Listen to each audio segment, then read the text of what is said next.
Hey, what is going on, guys? Rudlinel here, come back at you with another batch tutorial. Alright, I'm going to get the Windows command line ready to go, and in this video we're going to be taking a look at how we can customize our shell or our console to the way that we like it. Because, I mean, it's been a while, it's been a really long series, and I think it's time for some more relaxing and time to chill sort of lessons and that sort of thing. So, we can do this inside of the shell with a command called color, and what that will do is it'll actually change the color of your batch prompt, the entire shell and the console, the command prompt that you work at. So let's try it out. Let's do COLR. And then when we hit enter, absolutely nothing happens. And that's exactly what we wanted. I'm just kidding. No, let's check out the help file first of all, the help color, and this will set the default console foreground and background color.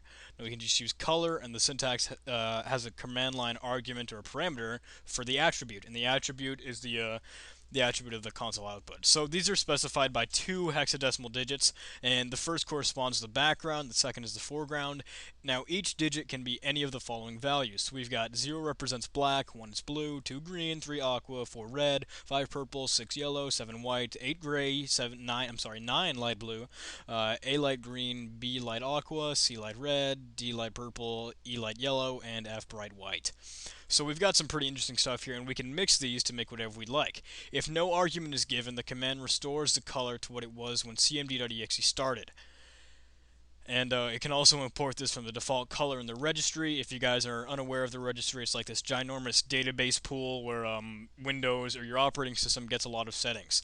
And the color command sets error level to 1 if an attempt is made to execute the color command with the foreground and background color that is the same.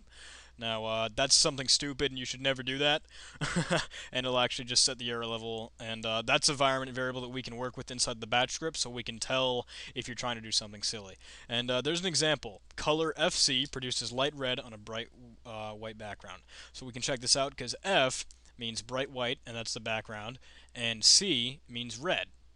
Actually, I'm sorry, light red as the foreground. So let's try it out. Let's do color FC, and now it changes everything to be that ugly color. We can reverse these, of course. We can use CF, and then you get that bright red and bright white, that sort of mixture again. We can use color 0A for like this nice matrix nerdy looking shell where we have green text and a black background. We can even reverse that if we wanted to, and all that stuff. We can make it more of a notepad sort of looking thing. If we're trying to hide the command prompt, it's like we're at school or at work or something, we can just change the color so it looks more like a normal window rather than this big ginormous black box in the middle of your screen. That's a little threatening, you know. So you've got some options here. It's probably a good idea to learn some of these numbers and what these letters represent if you're going to be changing the color a lot. But there is a certain thing when you're trying to run this. Actually, we can just use color, and it'll switch it back to normal. But when you're trying to run color and you're changing it inside the shell, it's only temporary to that shell. So if I close this and actually open the command line up again, it's still black and white with the black background and white foreground. So what we can do is we can actually right-click the properties here. If we right-click the menu or the title bar at the top of the shell and we select properties, we can go over to the color tab, and we can check out some of the options here, because we could potentially change some of these things as part of the actual properties for the shortcut. So whenever you start it up, it'll have these values.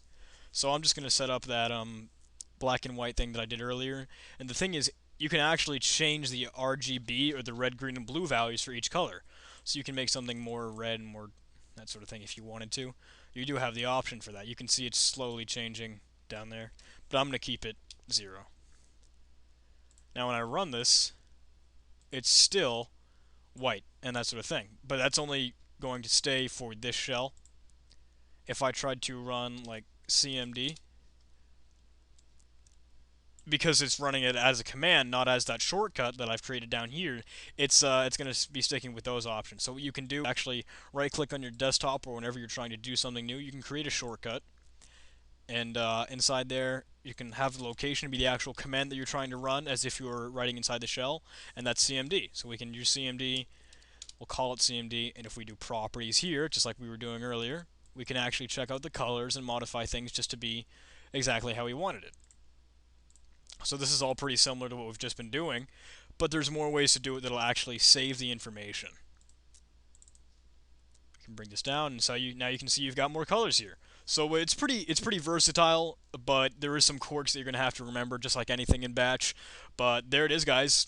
A little bit more of a way to customize your shell and make it more comfortable and more friendly for you, so you're not in one big giant black box. I'll see you again, though. Thank you.